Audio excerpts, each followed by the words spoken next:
está fazendo aqui sobre a democratização dos meios de comunicação, ela é mais urgente do que nunca, porque em primeiro lugar, eu acho que os meios de comunicação no Brasil, eles nunca tiveram tanto poder e nunca foram tão concentrados. Uma prova desse poder é que nos últimos anos, do ponto de vista institucional, os meios de comunicação ganharam todos os seus pleitos jurídicos. Eles conseguiram acabar com a lei de imprensa, que é uma vitória dos meios de comunicação sobre a sociedade. Não é uma vitória do cidadão, não é uma vitória da sociedade, é uma vitória dos meios de comunicação sobre a sociedade, que agora está entregue ao mercado, se ela quiser defender algum direito, se ela tiver que defender algum pleito. Não temos sequer o direito de resposta. Eles conseguiram uma outra vitória importante, que foi a abolição do diploma profissional. O diploma que, com toda essa campanha que tem aí, podemos até discutir sobre isso em outro momento, ou nesse momento, se alguém quiser colocar essa questão, mas que, na minha opinião, o diploma é parte da identidade do jornalista. Ela define, queiramos ou não, princípios para uma atividade profissional, dá meios para uma resistência nas redações, para resistência no nome dos princípios éticos, resistência em nome de métodos de trabalho, resistência em nome de experiência, e tudo isso foi assim, foram vitórias, contra isso foram vitórias dos meios de comunicação, que hoje no Brasil, e até por causa disso, nunca foram tão poderosos.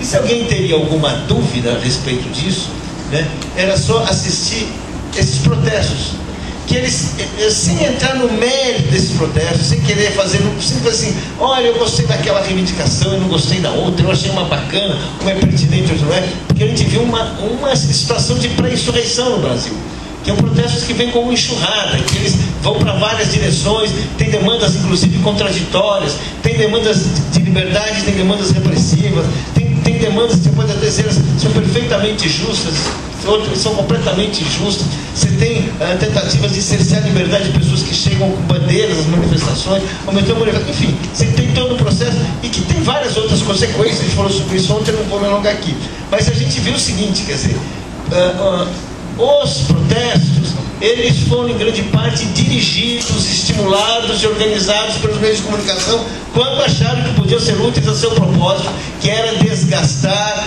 e colocar contra a parede o governo federal. Independente da intenção dos militantes, foi isso que acabou acontecendo.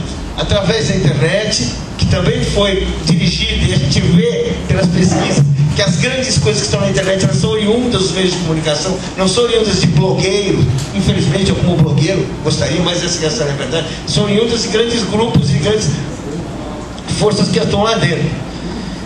E exatamente nesse momento, exatamente que a gente vive num país que tem uma experiência recente de democracia, a gente nunca teve uma constituição tão democrática quanto a que nós temos hoje, mas evidentemente essa Constituição precisa ser completada por leis regulamentares, como muito bem lembrou a Rosane, e ela precisa ser realizada.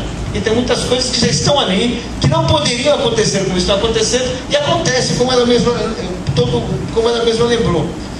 Isso é necessário porque nós vivemos num mundo hoje, esse mundo é cada vez mais isso, um mundo onde a liberdade de expressão é um bem fundamental e essencial.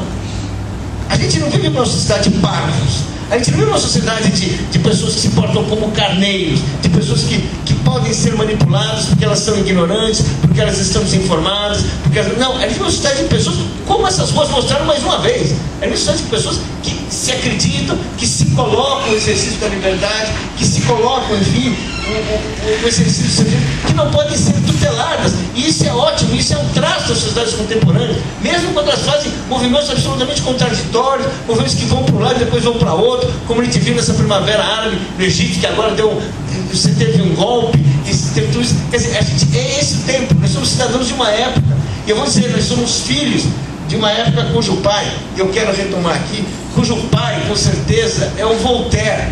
Eu quero entrar no nosso debate a partir da frase do Voltaire, que é uma noção que eu acho que todos nós temos aqui, que é a noção de que não concordo nada do que dizeis, mas defenderei até a morte o direito de fazê-lo. É essa a cultura que nos forma, é essa a cultura que nós reivindicamos. Não é essa, evidentemente, a cultura que está aí, mas é essa a cultura pela qual nós lutamos. Nós lutamos pela liberdade, nós lutamos pela repressão. E nós queremos que o Estado proteja a liberdade, que o Estado garanta a todos esse direito, que hoje ele não garante, e que hoje no Brasil ele na verdade é um Estado que contribui pela omissão para suprimir a liberdade, para avançar a hipocrisia, para dar um simulacro de liberdade, quando a gente fala de meios de comunicação que são concessões públicas, e que portanto cabe ao público decidir como ele deve ser feito, cabe aos cidadãos decidir como ele é feito, porque não são obra. A concessão de televisão, o ar, ele pertence ao povo, como o petróleo pertence ao povo, como a água do rio pertence ao povo. Você não pode de repente dizer o que vai acontecer com ela. Isso daqui é uma decisão soberana da população, que já disse que quer diversidade e que já disse que não quer concentração, não é? E aí, quando a gente fala em concentração, quando a gente fala em propriedade casada, eu queria dar para vocês o meu testemunho pessoal, porque eu morei um tempo nos Estados Unidos, que é o mais capitalista de todos os países, que é o protetor do capitalismo no mundo, que é o império que protege o capitalismo, e que dentro dos Estados Unidos vive-se uma situação que faria qualquer brasileiro falar assim: puxa vida, esse capitalismo é bom. Por exemplo, o maior jornal americano, o New York Times, não pode ter um jornal no estado de Nova York. Outro jornal que ele tinha era um jornal que ficava em Boston, que é em outro estado. Ele não pode ter dois jornais no mesmo estado. Ele não pode ter uma televisão na mesma cidade, que é onde sai o New York Times. O outro jornal que ele comprou era um jornal internacional que era feito em Paris, porque não pode ter essa concentração de propriedade. Então imagina no Brasil, em que nós temos assim grupos econômicos que tem na mesma cidade a TV a cabo, a TV, a rádio, o jornal popular, o popular gratuito, a rádio FM, a rádio AM. Ou seja, é uma situação portal, quer dizer, é uma situação que não existe. É uma situação assim, quer dizer, é uma situação em que realmente eu não vou dizer, eu não acho que isso é uma questão apenas política.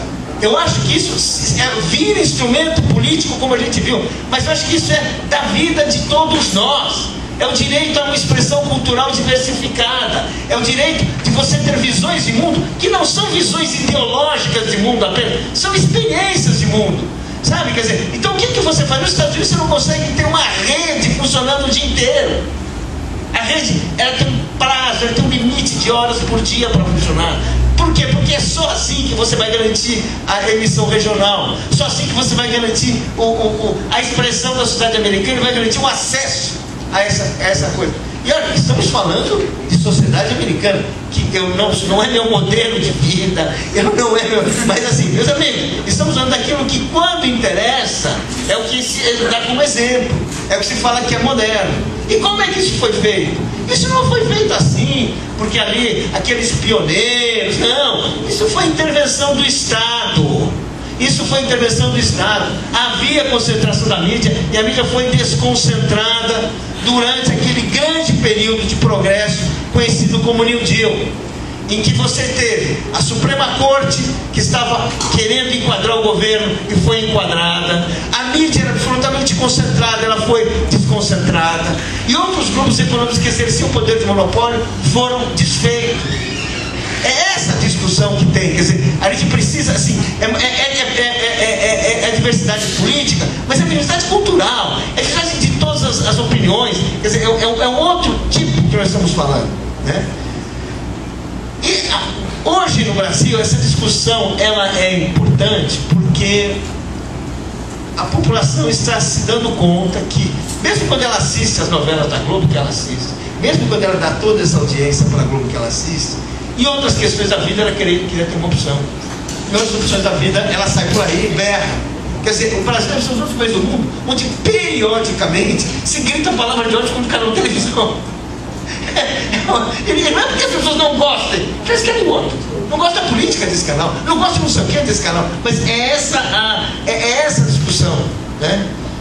E aí tem um elemento que eu acho que a gente precisa ter clareza, que é desse momento, e que é o seguinte: essa atuação em que os meios de comunicação perdem contato com o interesse público para ter contato com o seu interesse político, que é como se viu nessas manifestações, que é como se viu na cobertura do mensalão, né? Que também é um elemento dessa coisa em que fica claramente eles estão movidos por interesse político, né? E quando eles são movidos por interesse comercial, que é uma coisa assim absoluta, que é o que leva a estimular práticas deletérias, imorais. Não somos moralistas, não, mas nós sabemos o que é moral e o que não é, né? Nós não somos bicho, nós temos princípios, nós temos valores que nós defendemos. E as práticas que muitas vezes os canais de televisão defendem por um interesse puramente comercial, porque virou assim, aquilo que é uma concessão pública, aquilo que para nós é parte do patrimônio do país, está sendo explorado como se fosse um puro comércio, né? E essa é uma questão que torna bastante hipócrita, bastante falacioso, né? Que toda vez que se coloca a questão de democratizar o acesso aos meios de comunicação, a discussão da liberdade, de dizer que é censura, porque na verdade eles não estão defendendo a liberdade, eles não estão combatendo a censura, eles estão defendendo o seu comércio, eles estão defendendo que o espaço público seja transformado em fonte de lucros privados e de interesses privados que podem se traduzir por interesses políticos. E é essa discussão, e essa discussão que permite, que faz o terreno, ter clareza sobre essa discussão, abre o terreno, abre o campo para que se possa discutir a democratização dos meios de comunicação com mais clareza, com mais autoridade. Por quê? Porque a hipocrisia, quando ela fica clara, ela gera indiferença. E eu fui testemunha da indiferença da população pela sorte dos meios de comunicação em outro país, na Venezuela. Eu já contei essa experiência aí, vocês nem perderam o que eu contei, mas eu acho que ela precisa ser repartida. Eu estava na Venezuela quando ia se esgotar a concessão daquela LCTV, que foi uma das emissoras que deram o golpe. Aqui no Brasil era um escândalo. Eu estava lá como jornalista do Estadão. O Estadão estava empolvorosa, vamos fechar aquela televisão. Na Venezuela, indiferença, ninguém queria saber. Sabe por quê? Porque era uma televisão, primeiro, que tinha participado do golpe, que tinha deposto o Chaves em 2002, e cujo plano inclusive era de matar o Chaves. Não se fez isso, mas o plano era esse, né?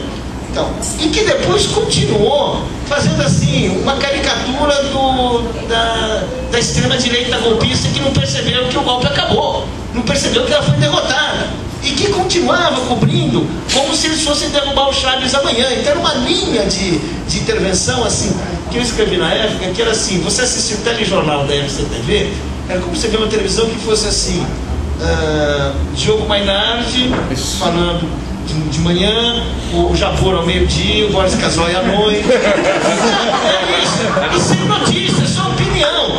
Quer dizer, amigo, não acabou, entendeu? Esses caras tem gente que é bom, tem gente que é ruim. Mas assim, essa emissora, naquele país que está vendo aquilo ali, não podia dar certo.